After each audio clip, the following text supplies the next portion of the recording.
আমাদের নেতৃবৃন্দ আজকে মওলানা মতিউর রহমান নিজামী নেই। 10 বছর পার্লামেন্টে ছিলেন, আপনি তার সাক্ষী। মওলানা মতিউর রহমান নিজামী এই পার্লামেন্টে কাকো আঘাত দিয়ে কোনোদিন কথা বলেছে? আমি ওনার বক্তব্য লাইব্রেরিতে গিয়ে সবসময় পড়ি, যেমন শাহজিজের বক্তব্য পড়ি, তেমন মওলানা মতিউর রহমান নিজামী শহীদের বক্তব্য পড়ি। আজকে মওলানা মতিউর রহমান নিজামীকে খুঁজে পাই না পার্লামেন্টে। আল্লামা হযরত মাওলানা দেলওয়ার হোসেন সাইদি রহমতুল্লাহ আলাইহি উনি এইখানে বক্তব্য রেখেছেন। আজকের সম্মানিত মির্জা ফখরুল ইসলাম মহাসচিব চরমভাবে শ্রদ্ধা করি, উনি আমাদের কৃষি মন্ত্রী মওলানা মতিউর রহমান নিজামীর স্টেট মিনিস্টার ছিলেন, প্রতিমন্ত্রী ছিলেন। উনি এত ভালো ভালো পদক্ষেপ নিয়েছেন কৃষি ডিপার্টমেন্টে।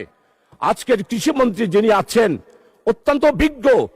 আমার মনে হয় আমাদের মির্জা ফখরুল ইসলাম সাহেবের রেখে যাওয়া, মওলানা মতিউর রহমান নিজে রেখে যাওয়া কৃষি মন্ত্রণালয়ে উনি সেই পদক্ষেপগুলো গ্রহণ করছেন। আজকে তাকে শ্রদ্ধা ভরে স্মরণ করছি। তাকে কেন ফাঁসি দেওয়া হলো মাননীয় স্পিকার? উনি কি মানবতা বিরোধী অপরাধ ছিল?